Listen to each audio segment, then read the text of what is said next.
Throughout Australia, there's been sightings of a large, black, panther-like cat.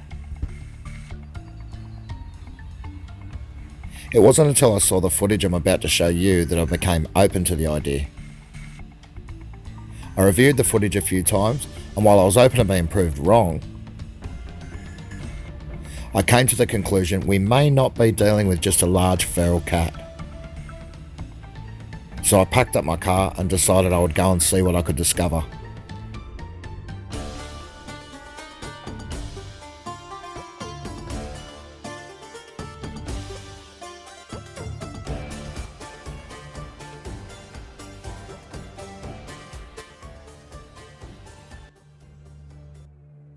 The sighting had taken place just north of Sydney, a little place called Wahroonga.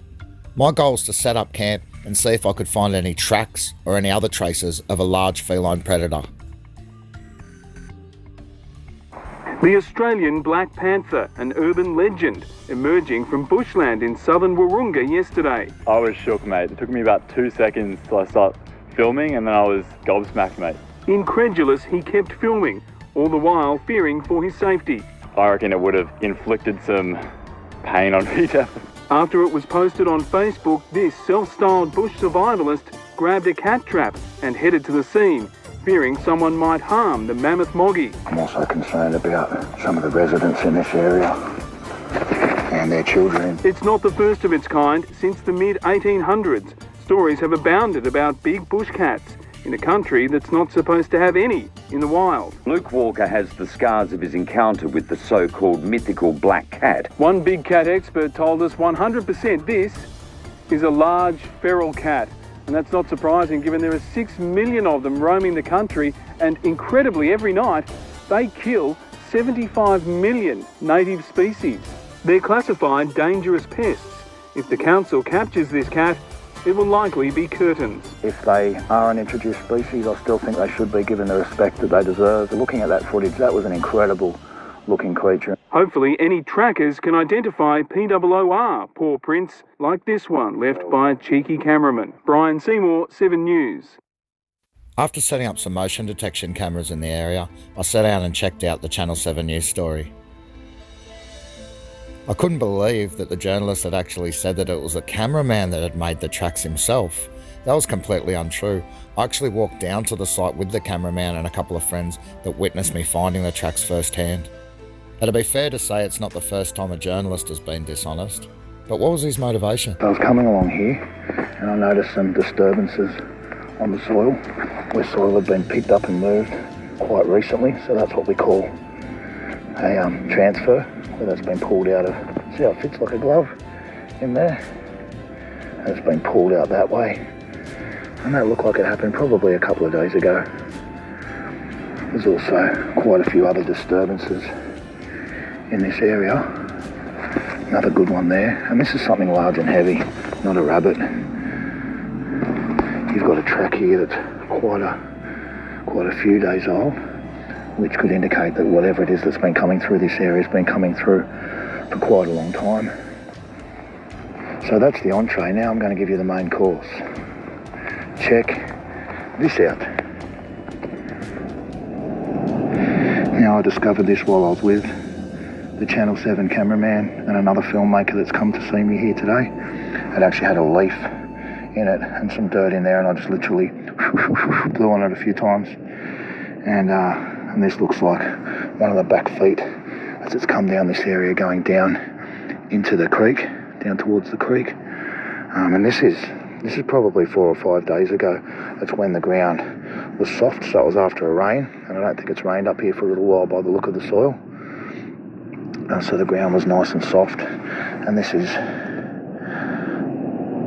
really, really good evidence of a large feline predator. I mean, we've got a photograph, we've got a video of it and photographs now, but this is something else. It is a cat. It's got that large back pad, very round or square as opposed to most dogs, which are usually quite diamond shaped or rectangular. And you'll see that's pressed into the mud, and there's absolutely no evidence of claw marks. So if it was a dog, you would see claw marks going into the ground there. This is a cat. And just as I thought, it's not as big as some of the large panthers you get, or as heavy as some of the large panthers. This wild cat that we've been seeing across New South Wales, mainly, but going right into Queensland, it's kind of been described as like the greyhound of the big cats. Now to the left of the screen you've got the original photo of the Wurrunga big cat, and on the right I decided to superimpose over the top of it a cat that's native to Southern Asia, an indigenous cat to Southern Asia, which may have came over during the last ice age, around the time that the dingoes came over between 7,000 and 10,000 years ago. This is a Catapuma species, a melanistic meaning black, Asian golden cat.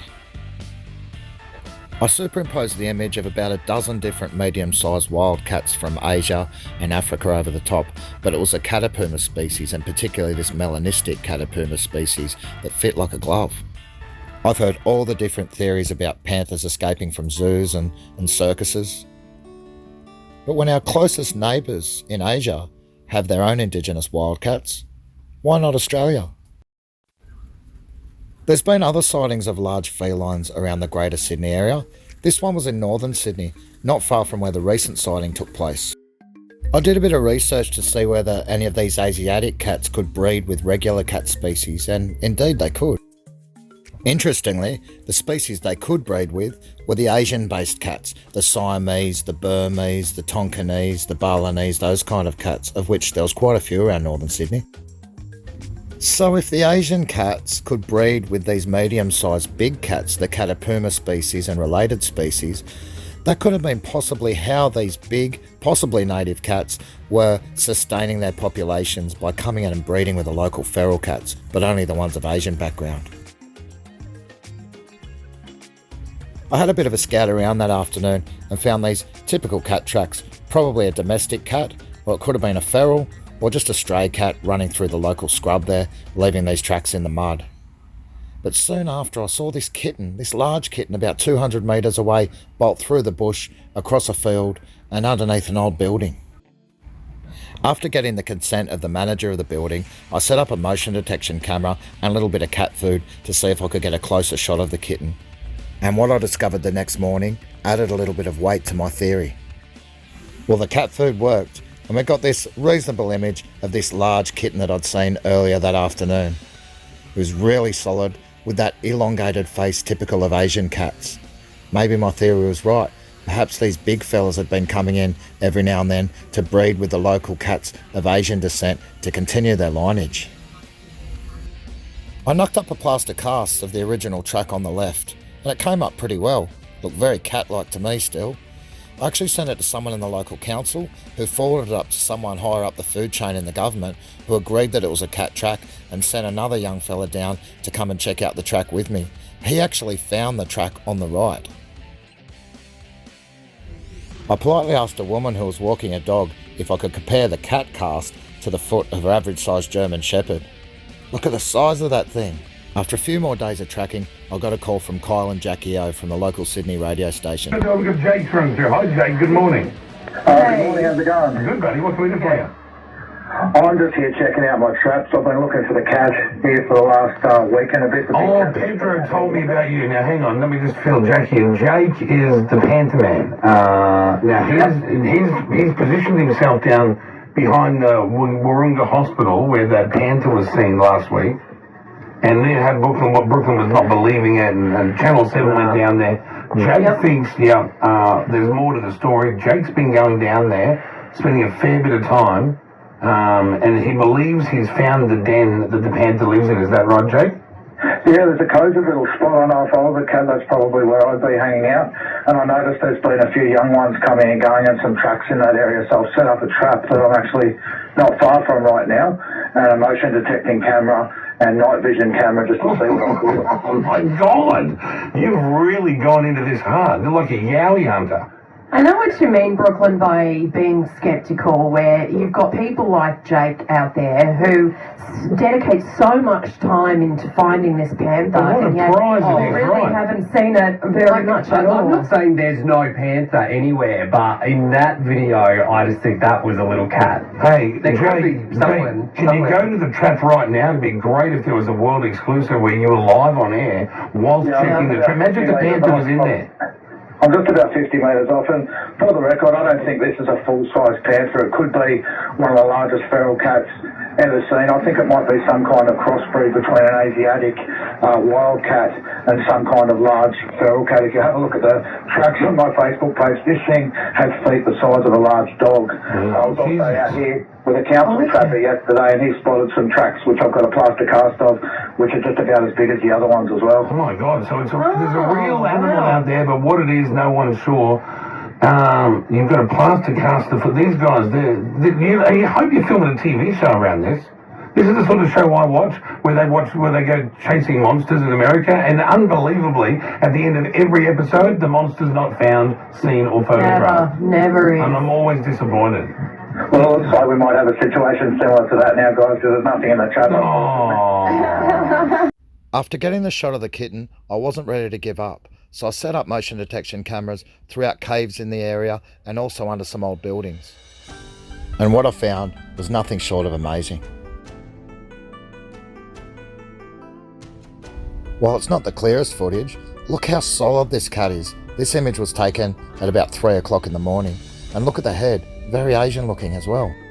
Here I joined two images together of what I believe to be the same cat. Look at the size of that creature. It's heavy, solid, large, and left really big footprints. But this wasn't the large cat that young Alec had caught on film. Could it be one of its kittens grown up a little bit more, or could it be one of its mates? So many questions and so few answers, but we're starting to get a bit of an idea about what was going on around Wahroonga. Another thing I came across several times while I was out in the field was dead cats. They look like they've been there for a long time in this particular old cave. And by looking at the characteristic snout on the skull, it looked very much like an Asian cat as well. I ended up spending a few weeks around the little town of Wahroonga and had a wonderful time out there looking for the big cat. While I'm the kind of person that doesn't share all my big secrets, I will say I did get pretty close. But I'll leave you with this footage slowed down so you can get a really good look.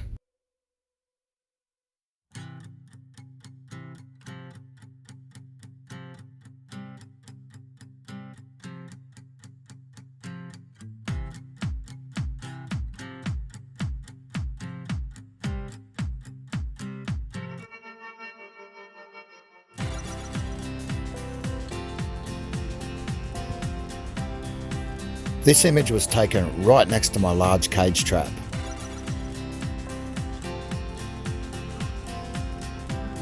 After this image was captured, I didn't capture any more images of this very large muscular cat.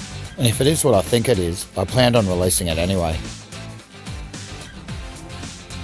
I plan on going back as soon as it's getting close to breeding season. And not to conquer this amazing creature,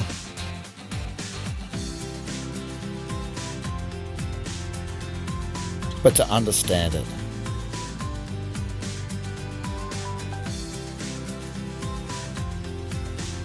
Thanks for watching.